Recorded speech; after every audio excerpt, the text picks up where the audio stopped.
BNP এখন সত্যি শেষ প্রান্তে তার আসন ভাগাভাগি প্রশ্নে। দলের আসন, দলীয় যেসব আসন সেগুলো যেমন চূড়ান্ত হয়নি, তেমনি শরিকদের সাথেও চূড়ান্ত ফয়সালা হয়নি।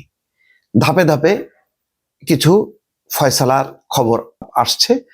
যেমন কিছুক্ষণ আগে জমিয়তে ইসলামকে 4টা আসন দিয়েছে। এটা কি সঠিক হলো? এই নিয়ে কিন্তু অনেক প্রশ্ন বিএনপির ভেতরে এবং বাইরে। দর্শক, একটু ছোট্ট বিশ্লেষণ দেখে আসি।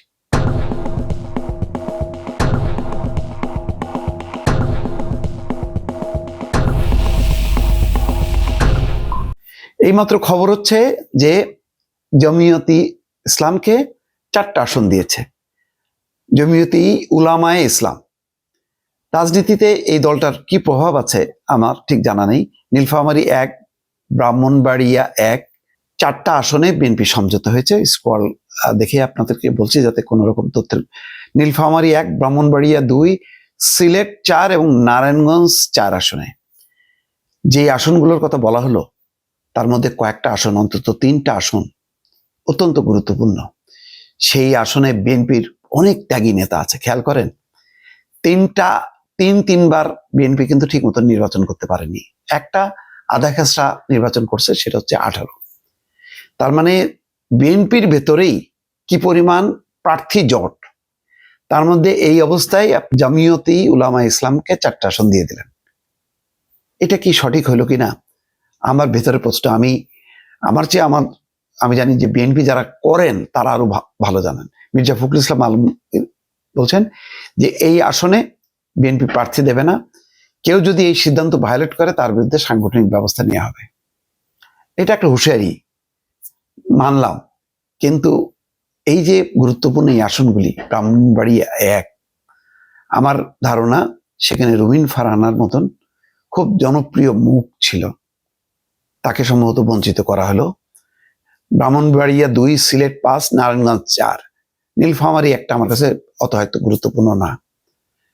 তারপরও সংসদ নির্বাচনের মনে করেন একটা আসন অন্য যে কোনো স্থানীয় নির্বাচনের 1000টা আসনের সমান। কারণ একটা আসনের জন্য আপনার ক্ষমতায় আপনি থাকতেও পারেন, নাও পারেন। সুতরাং আপনি জমিয়তে ইসলামকে যদি 4টা দেন, তাহলে আর অন্য দলকে কয়টা দেবেন?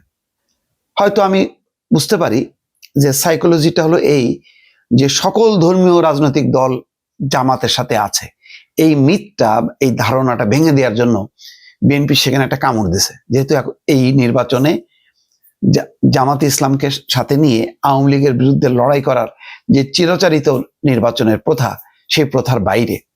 সেই কারণে জামাত যেহেতু 8 দলীয় একটা ইসলামী জোট করছে, সেটাকে ভেঙে দেওয়ার জন্য জামাতও দেখাতে চায় তার সাথে বাম ইসলামী সবাই আছে তার সাথে।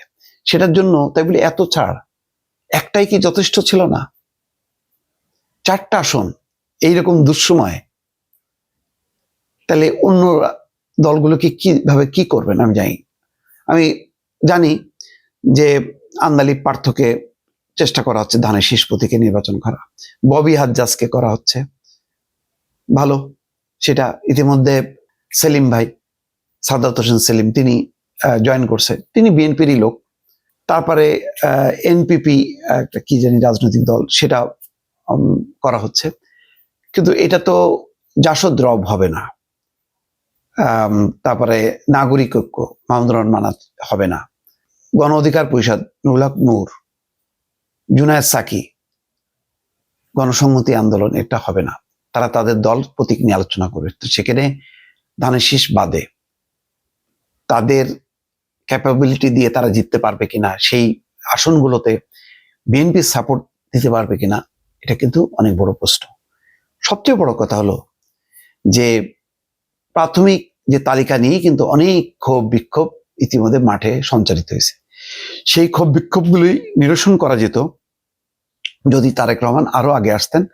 তাহলে প্রত্যেকটা সম্ভাব্য ক্যান্ডিডেটকে নিয়ে বসে পর্যালোচনা করে একটা প্রার্থী দিত এবং সবাইকে বলতো, শপথ নেওয়া হতো যে তার পক্ষে সবাই কাজ করবে। এখন যেই মাঠে যে বিভক্তিটা হলো নমিনেশন দেওয়ার নামে, বলা হলো সবাই মিলে কাজ করবে, কিন্তু সবাই মিলে তো কাজ করছে না। যিনি ধানের শীষ প্রতীক নিয়েছেন তিনি কিন্তু তার মতন করে দৌড়ে বেড়াচ্ছেন।